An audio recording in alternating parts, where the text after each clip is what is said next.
welcome to the festival. It is genuinely such a privilege to have you with us today. I know we've had to chase up, and I know you're running a tight ship, so thank you so much for making the time. Thank you so much. And as I said, I really am glad I'm here. I know it took a little bit of time, but I'm excited to have this conversation. So thank you for having me here. Thank you. Well, in the interest of your time, Shakun, I'm going to jump right in because there's a lot to kind of get cracking with. I'm going to start, Shakun, with, I'm going to share with you a quote that I heard at NYU a few years ago. And the reason I'm sharing this with you is that I feel like when you hear it, hopefully, in a lot of ways, I think it illuminates your journey for someone like me who's witnessed it as an audience from afar. So, a few years ago, Shakun, I was sitting in a class at NYU and we'd invited a guest speaker to speak to our students. He was the headmaster of a school in the UK.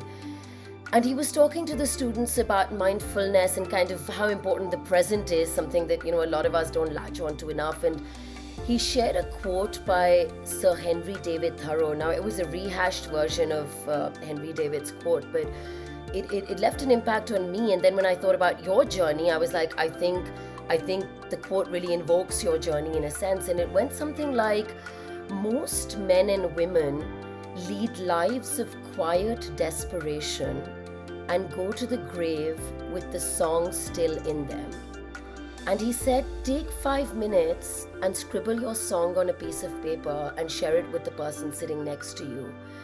And for me, Shakun, that moment was really daunting because, to think about what your song is, kind of what your calling is in a sense. And then before this interview, I was thinking about this, and obviously it's a quote that's left an indelible imprint on me, but I was like, Shakun's journey is one where, I've heard you talk in other interviews about, how the prospect of working at an office, in this case, your father's office, sort of didn't sit completely right with you, and it was a little unsettling in some ways. And so I suppose let's start there and talk about how you came to discovering cinema and storytelling as your song, and what appealed to you more about telling stories with the camera as opposed to pursuing a typical day job, not taking away anything from people who do like kind of the more 9-to-5 jobs, of course, but how did you come to discovering this song? Wow.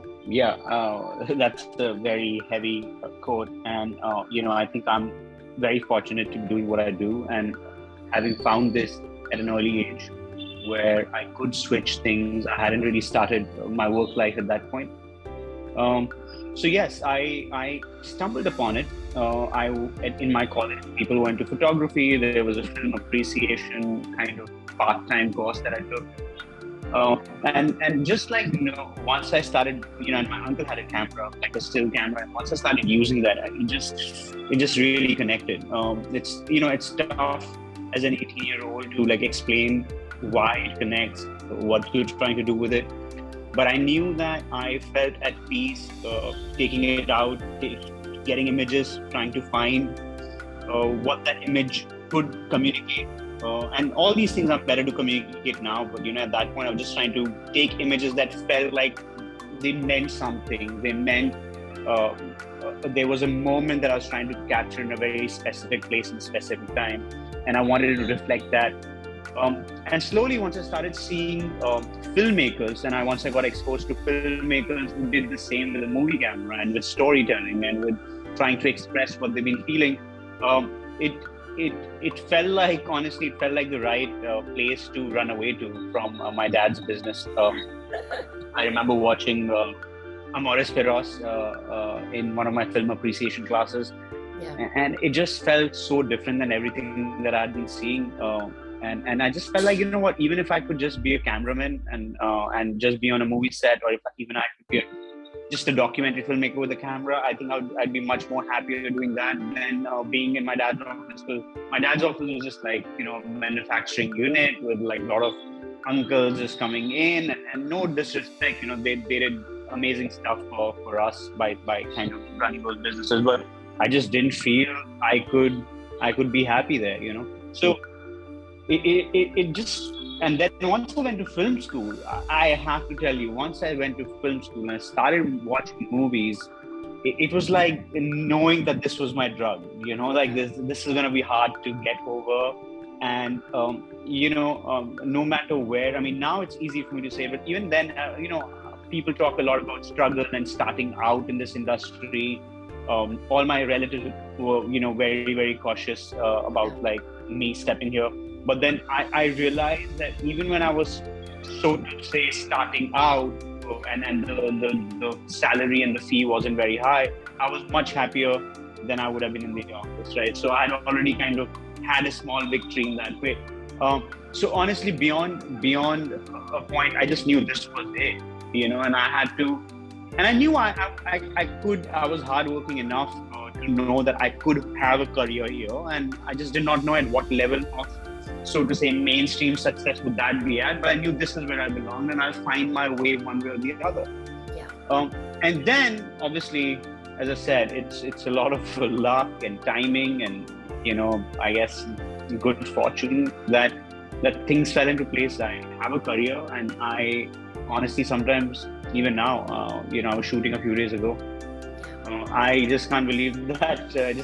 You can have a career where people pay you and you can have a great time. Those were things our parents did not know. They thought they had to go work hard. It was, something you did against your will, and that's how you earned money. It's been a hard conditioning of that, to know that you can do what you love. Forget about, of course it's hard work, but you never feel like you're working. You're just on a day, you're trying to get through the day, trying to create something. And honestly, it's been a very, very satisfying journey so far. And I couldn't be more thankful, for all the things that have happened to get me here.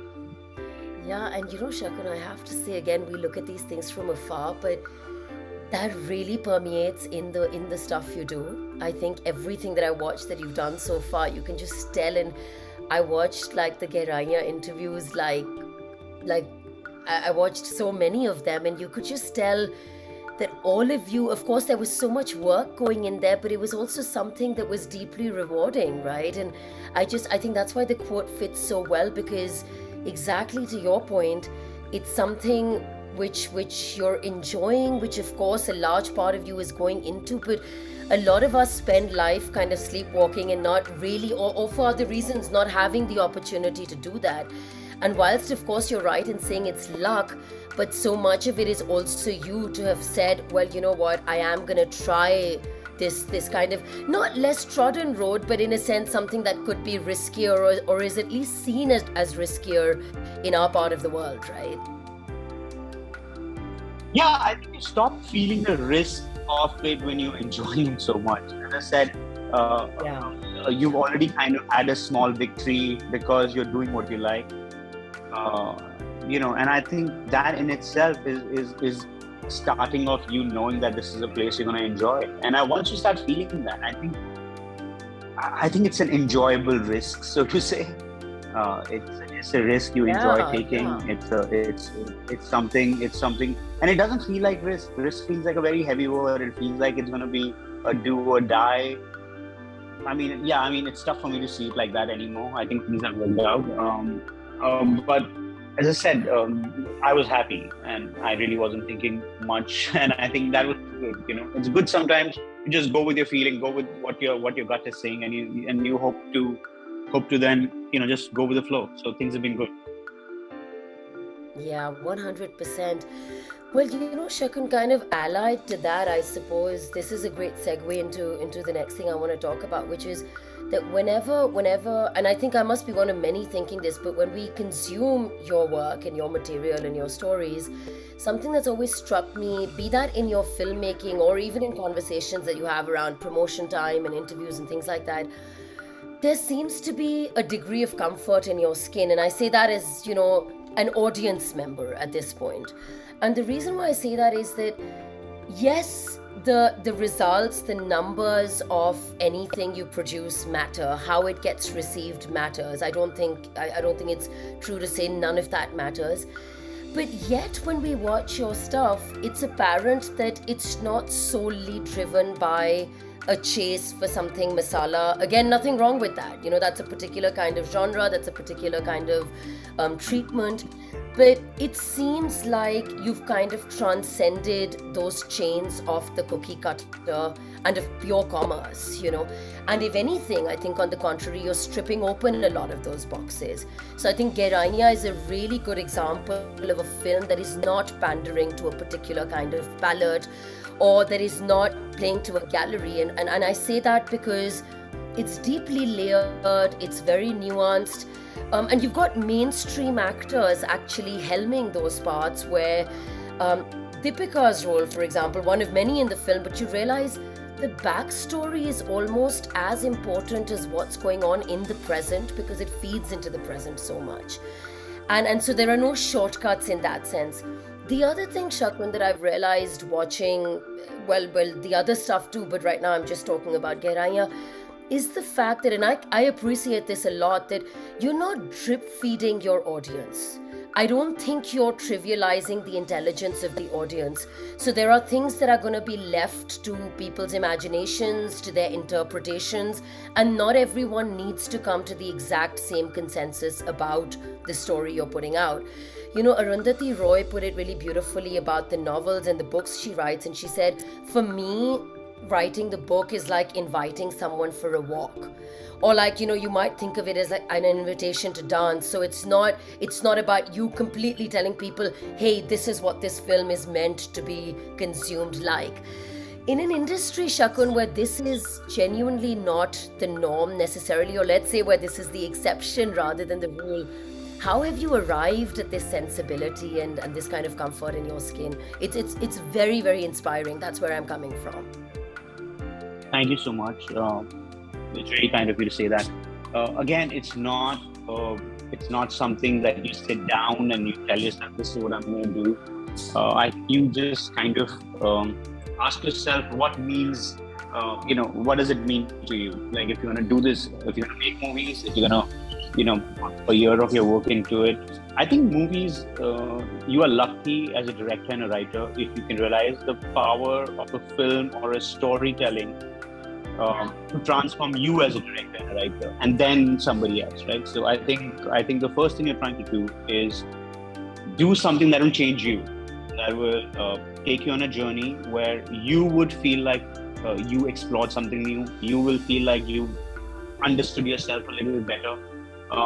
So for me, writing, honestly, directing sometimes is a journey that I'm taking for myself to begin with. It's not so much it's not in the first place to for somebody else. Of course, once I know what I'm trying to do with it, then I need to find a way to present it in a way where somebody can be engaged in that conversation with me. So I think a lot of time. A lot of my time in the beginning just goes into trying to figure out what does it mean to me, what does the story mean to me, I mean, yes, I see a lot of mainstream cinema and people who work in mainstream cinema with me around. I see them a lot. It's just that I feel. How we want to lead our lives may be different, for me, I'm not looking to make 10, 15 films. That's not the thing. I think I want to make, with every film, I want to take a journey. I want it to be important to me. I want to be able to have learned something from it. I want to be able to have grown with it. So those are the things that are of importance to me. That's how I would measure success on a film. Of course, appreciation is important. Of course, for different people, I think the measure of success, how you measure success on a film is different. For me, I think I'd be very disappointed if the movie did well, but I felt like I didn't grow at all. Funnily enough, I'm reading a book right now. It's called I think Gay Hendricks is the writer. I think it's about this concept of an upper limit. Upper limit is something that, I think most of us kind of perform in our zone of comfort and zone of excellence. And then we somehow sabotage ourselves if we have emotions or feelings above that limit, because our body, our mind's not used to kind of going into that space. And I feel like that's exactly what a movie making thing is for me. It's like an upper limit. You got to cross that threshold to make a film, and I feel it's an exercise in pushing that threshold for yourself. Otherwise, you'll always be in this very comfort zone, making the things that you know you can make, making the things that you know will be mostly palatable for everybody. But Yeah. you want to push yourself out of that zone. You want to make yourself push yourself to make something that will help you grow.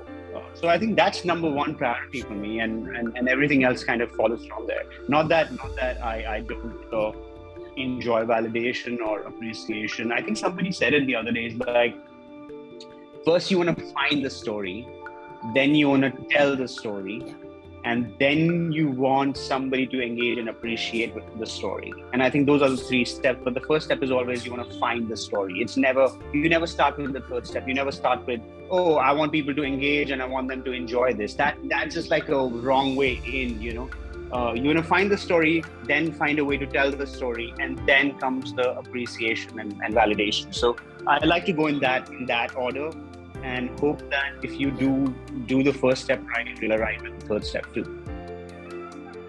Yeah, Bilkul, that makes so much sense, Shakun, because it's almost like the other way around would be like putting the cart before the horse in a sense, Or log ye karte hain. I mean, I think we all do, especially when it comes to creating something, be that writing, be that, kind of with the camera. And sometimes it's tempting to think about, oh, what might really be a successful story to tell.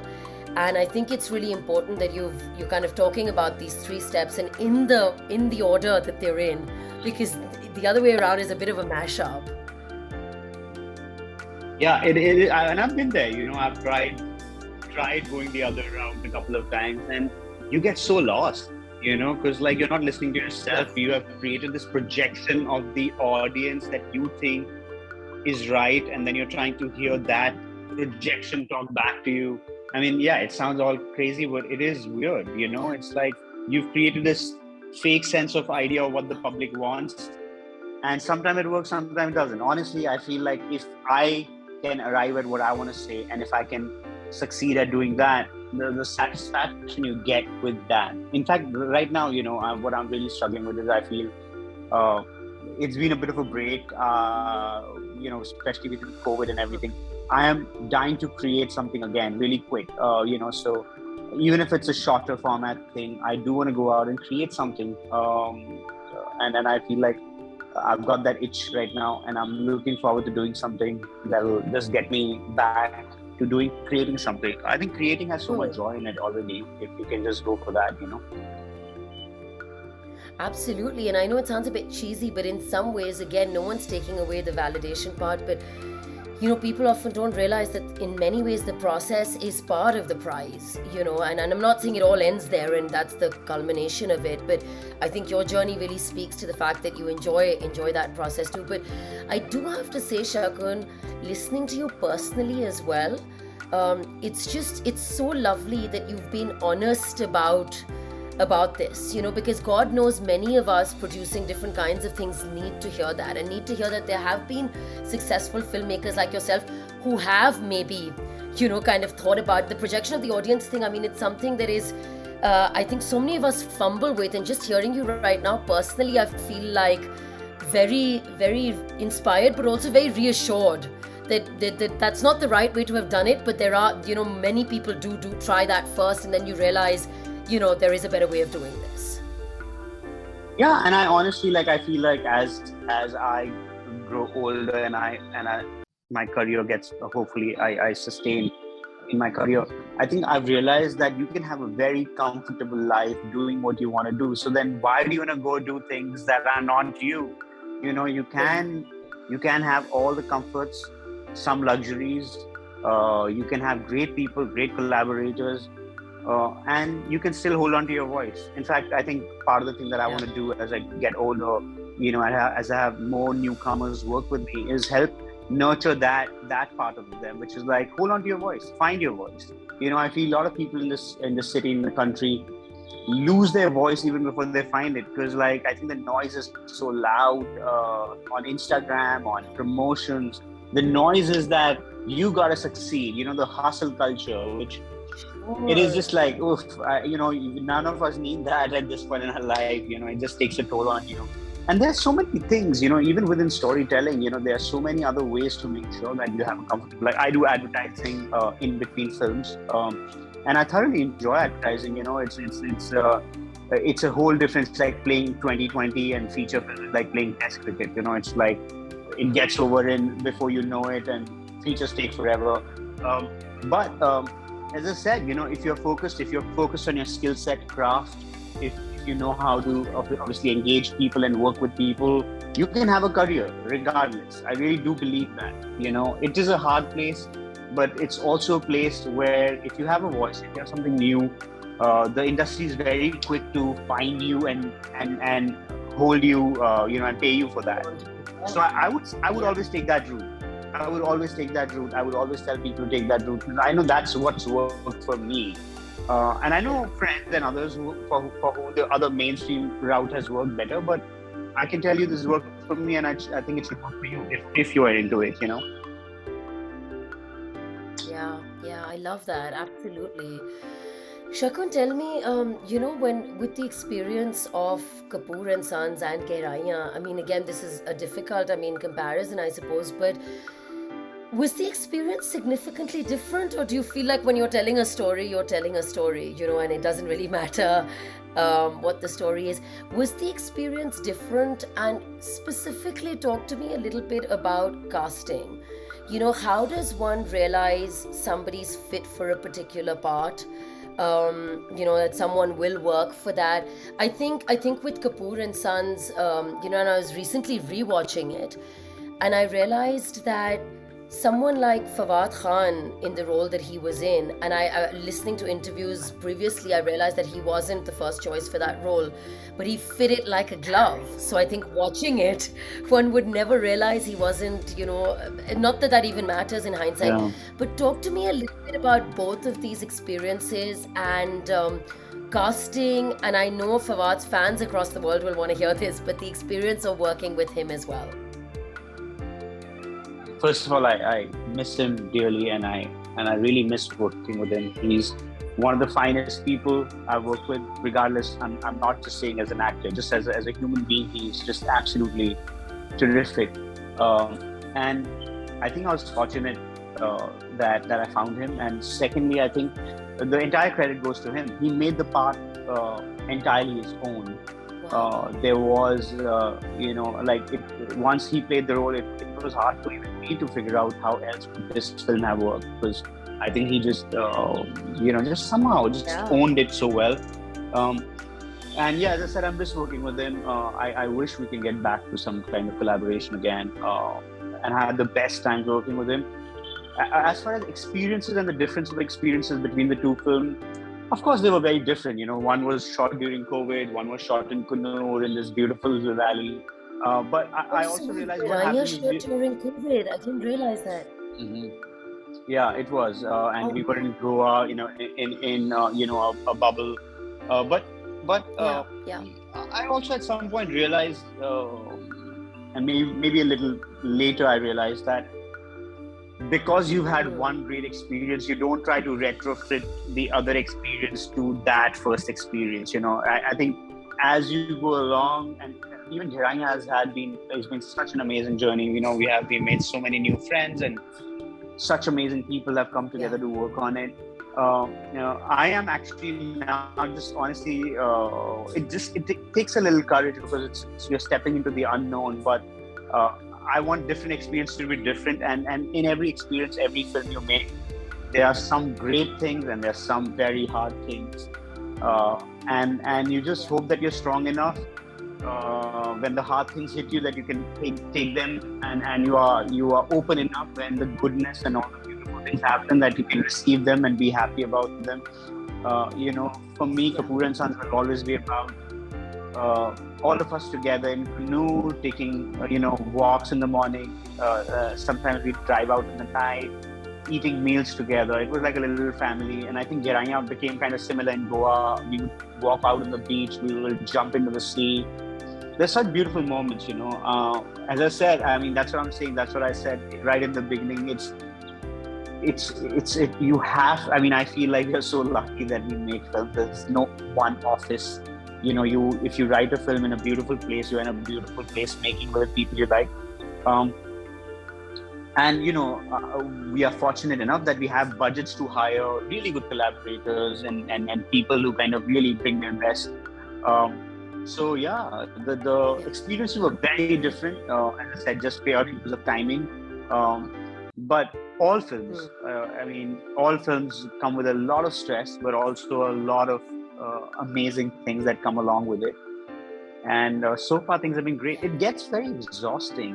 That's something I've started to realize as I get older. Is like, wow, I better figure out a way to work as I get older, because I don't know how Scorsese and Spielberg and all these people and Clint Eastwood, I don't know how do they manage at that age. Yeah. It is a very physically demanding job,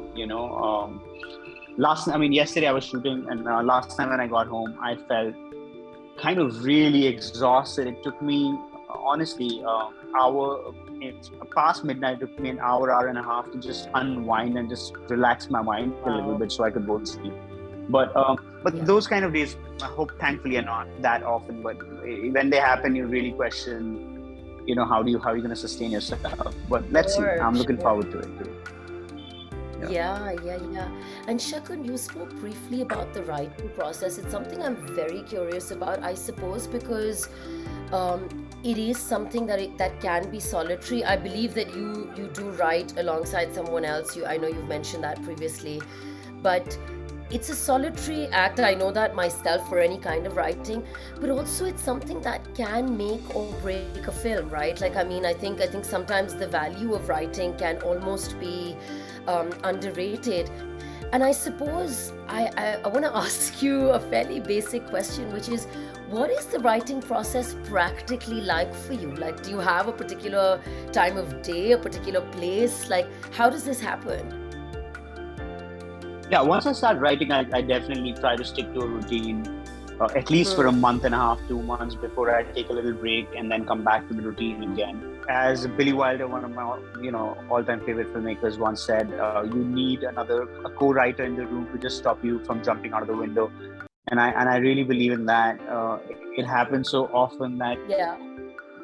I think writing is truly humbling, and it is a real reminder to you that you're just getting started. Every time you get down to writing, it's like realizing that you're not good enough, you can't write this. It's a journey through self-doubt, but when you hit some of the things and you write it, it's great. So again, I'm looking. I always get very nervous before I start writing, and then once it starts going, and there are days full of excitement and joy and all of that. But it's the most. I think it's a process with least. It's the least reassuring process. You can never be reassured that you're gonna get to the other side. I think it's honestly a thing that you just step into. It's a leap of faith. And you have to stick to it. You have to believe in the process. I honestly feel like, of course, you need to have certain amount of understanding of the skill, the craft that goes into it, so that you are aware of the regular bumps and blocks obstacles that you'll have to come across, and how you can navigate through that. But still, even after whatever classes and reading and master classes and listening to other writers, there are always places where you're completely clueless, and it's the process that I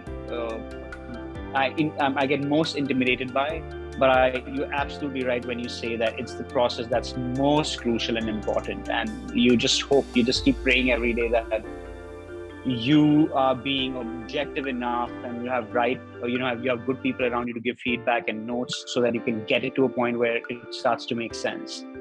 But yes, I always encourage young writers to read about writing, read other writers who they appreciate about their writing, their process, because it's important to understand small things like character drafts, 3-act structure. What are the basic things that you need to know about a character so you can give it a more dimensional character? And when you were Yeah, talking about yeah, past and true. past playing a very important role in these characters' lives, that's something very crucial for me. I don't know how to get a grip on storytelling if I don't know where these characters are coming from. And because I think so many of our demons are Yeah, defined by our childhood, or what we understood about life as we were growing up, that unless we don't know those things, unless we don't know the conditioning of these characters, you really don't know what kind of challenges are they going to be facing in the film. So that kind of is important. Writing is important. Learning about writing is important. And I think the most amount of time, even right now, as I look forward to growth as a filmmaker, most amount of time will go into learning more about writing, craft of writing. How can I, create more interesting, more complex, sophisticated, thematic worlds and stories. And I think I enjoy it. Honestly, I enjoy reading about those things, and I want to do more of that. yeah, yeah. I think that's super helpful, Shakun, because you realize things like backstories, things like the so to speak, smaller characters who may not, smaller in the sense that who may have shorter airtime, are also, that's something I Secondary, yeah. realized writing the novel as well, that yeah, like my editor was like, people need to remember the smaller pieces as well. It's not just going to be the protagonist driving everything. So I absolutely agree with what you've said, and it's super helpful. Tell me, Shakun, I know we know about the Woody Allen influence, but what other sorts of storytelling do you gravitate towards, and how important is what you consume, um, in terms of your own cinematic inspiration and storytelling influences? Well, consuming is like a diet for an athlete, right? So if you're gonna Yeah, create yeah, something, you wanna make sure you're watching good stuff, and you're also breaking down good stuff in terms of you're analyzing what works in it, what doesn't work in it. How did somebody else do it, right? What are the toolkits that they've managed to kind of bring to the show or to the movie that you're watching? So I love, obviously, to find time, and I like to find clear windows. So thankfully nowadays I've managed to find a way of working where I work for 2 or 3 months, and then I take 2 or 3 months out to write and yeah, read and watch. And that, yeah, that part I really enjoy, even though it comes with guilt yeah. sometimes, because you're just sitting at home and watching, and you're like, is this even work? You know, but honestly, I felt like that's the right way for somebody like me to work. It's very hard to be shooting through the month and also watching something, because when you're watching as a filmmaker, you also want to give it your attention. You want to understand how they did it, what they did it. You want to Sure. read about how they created it, what were the obstacles that they had to go through. So for me, that becomes really important too. And I read, if I watch a movie, then I read about the directors, writer, what they think, what are the themes that they were exploring. Because when I watch it, I'm like, oh, that's what they were thinking. This was the theme that they had. This must have been the central question that they were building around. Oh, that's the midpoint. I wonder if they got stuck there. How did they arrive at this plot point? And then I want to go and I really want to read about everything that they've done. Uh, you know. So for me, that I really enjoy, and that kind of film student in me is still very alive. So I'm looking forward. I Yeah, think next 2 months I'm dedicating to that. There's going to be a lot of binge watching, a lot of writing, reading, and I look yeah, forward to it. And I consume. Again, it depends what my mood is, and sometimes um, you know, if I don't have too much time, it will be just, could be something like Silicon Valley and Veep. They're so funny, you can watch it yeah, any time of the day, and they're hilarious shows, and they're so well written. Um, yeah. and it depends on my mood, but there's so much good stuff out there that sometimes you feel like, okay, what am I even going to do? And then you have to remind yourself that you're going to do it for yourself, not because somebody else has done something else. So yeah, that. Yeah, yeah, yeah, absolutely. Shakun, you have spoken about, kind of mentorship. You've spoken about how, of course, Karan Johar is an indispensable sort of part of your journey, continues to be. Um, Talk to me a little bit about that relationship, and also like, well, the relationship, but what were those initial interactions like? How did you even get to that? Let's just say, how did that happen? Oh, so I had written a script. Imran and I had worked together on Janana. I was an assistant director. He was just getting his debut launch. I had written a script with my friend Aisha. We gave it to him to read.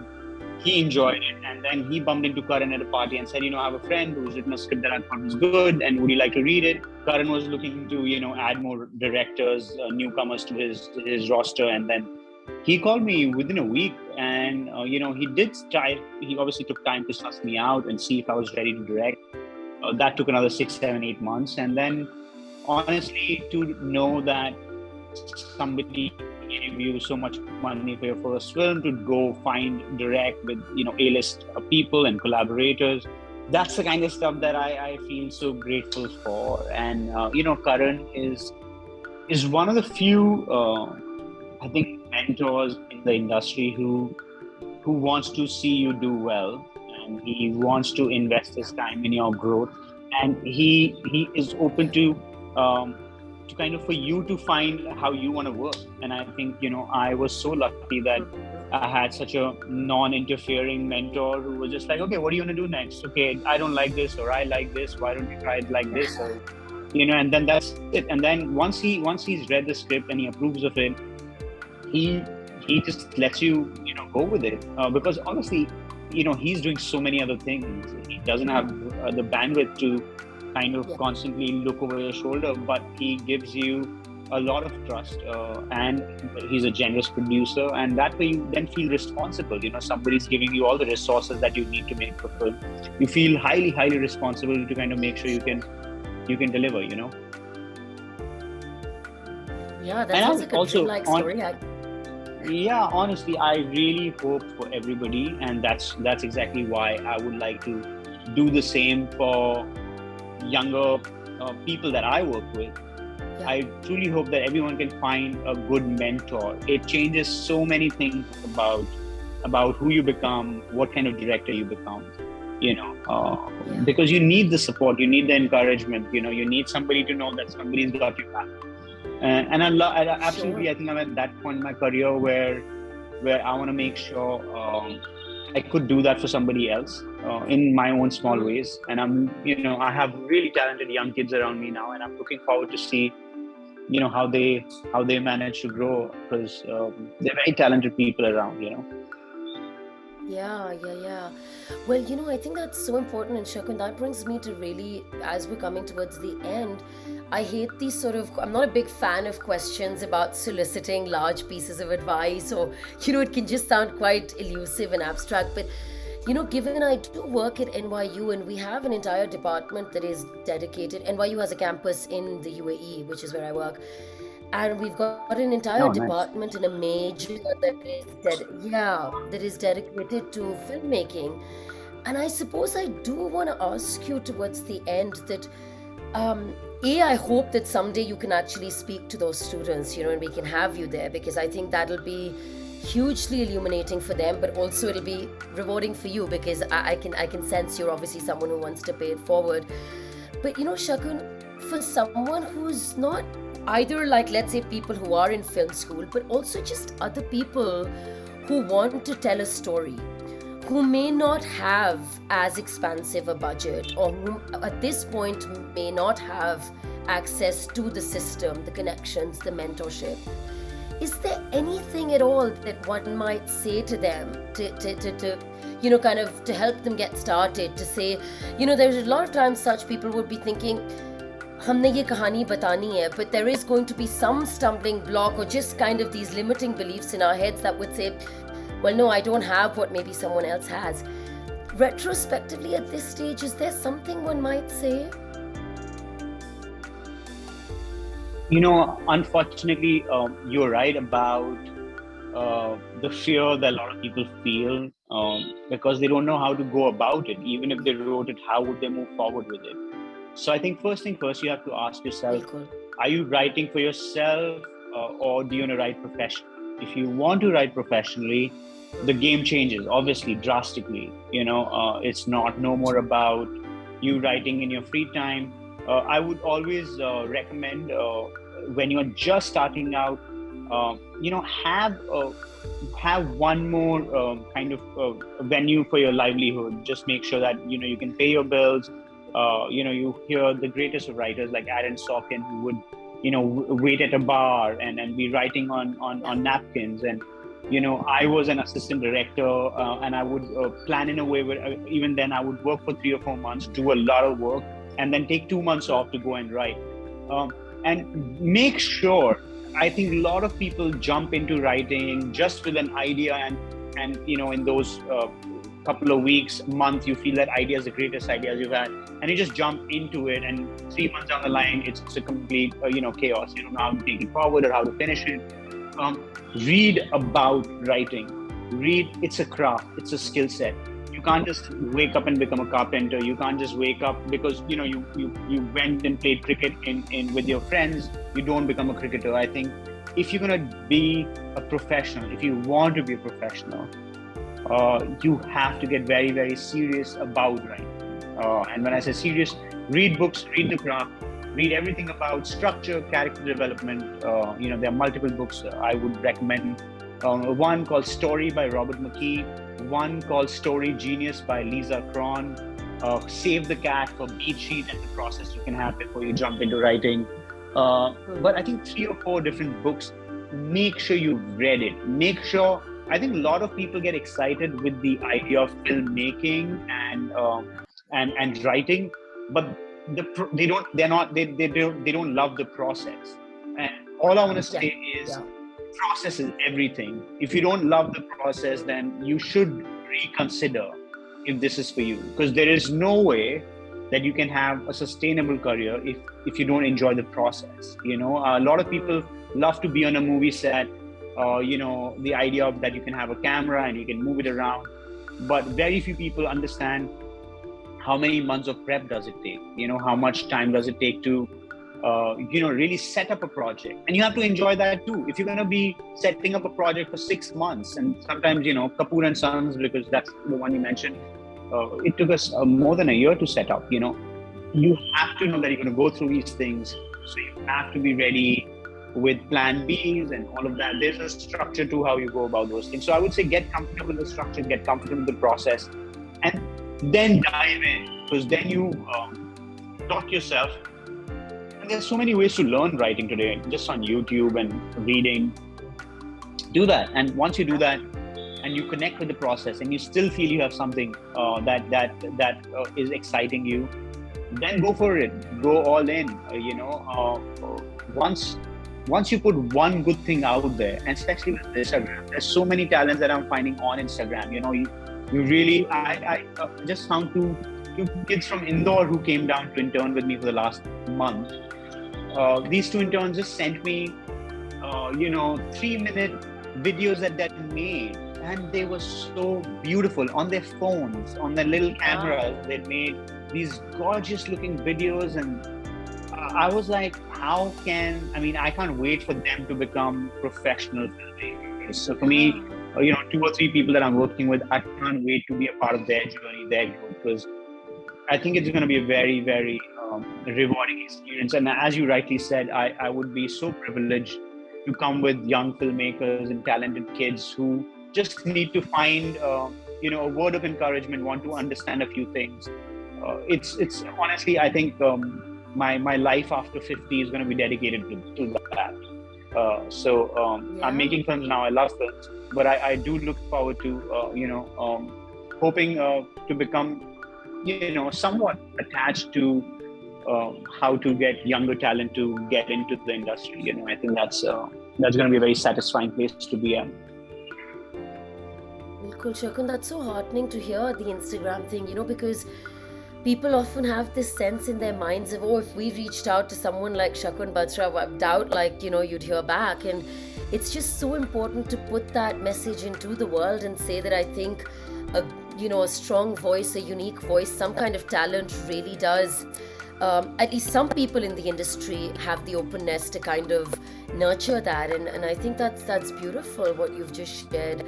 So thank you so much for that. And I also feel like, because it can be daunting, not everyone is in the thick of it, and it can be an intimidating place to start, just to think, okay, I have no idea where to move from here. And I really appreciate everything you've said. I know time is tight, Shakun. Last question and we'll wrap.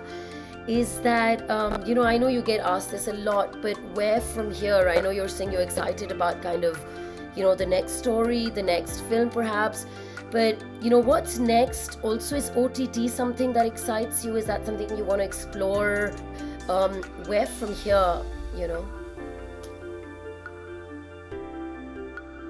Yeah, I think long format and OTT is definitely a new challenge that I'm looking forward to. There have been a couple of things that Yeah. we're exploring writing wise,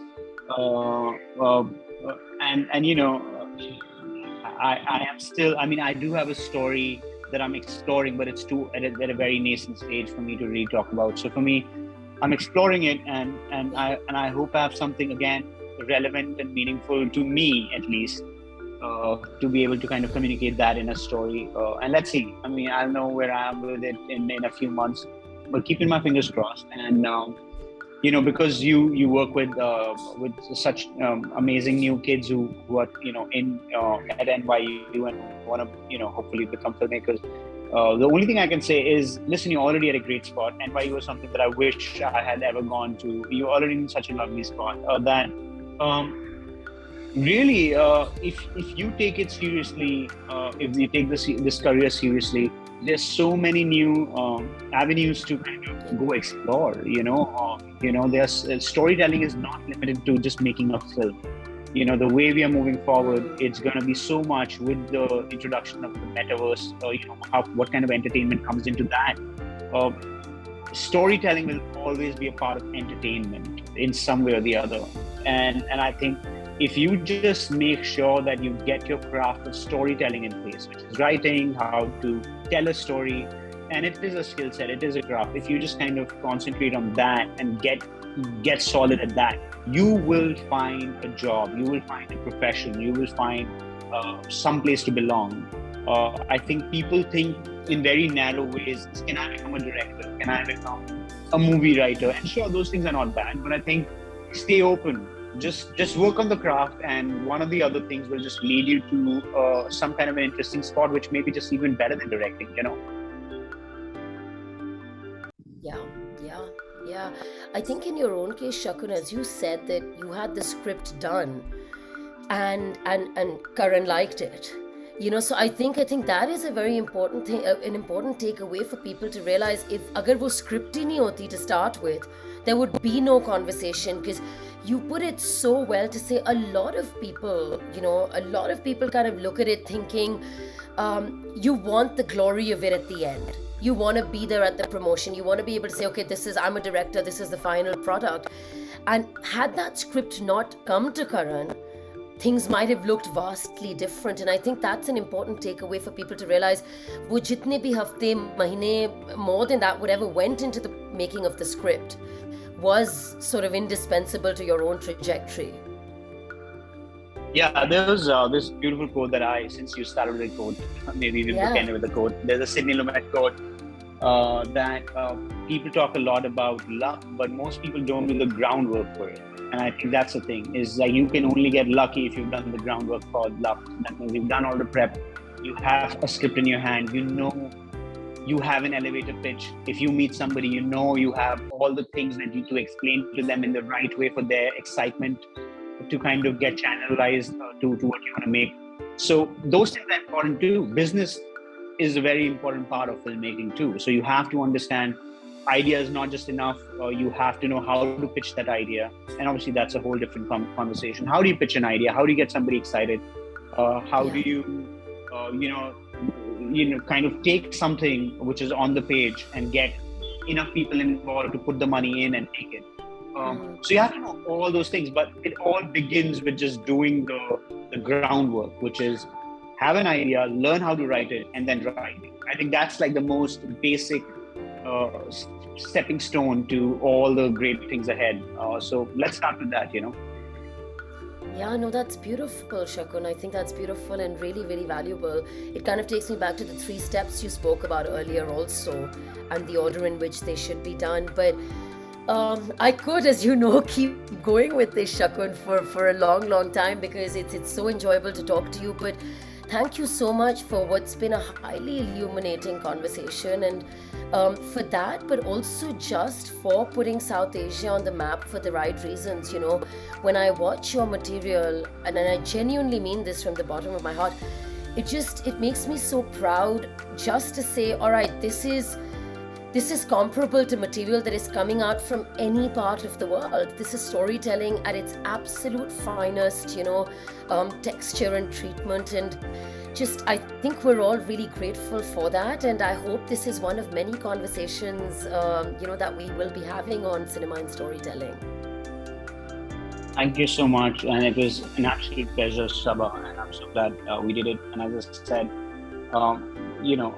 time like this is when I talk about storytelling. It's so exciting because it gets me back into the film student seat, and to many more of these. But congratulations again for doing all the good stuff that you're doing, and good luck. And I'm sure we'll cross paths again. Thank you so much.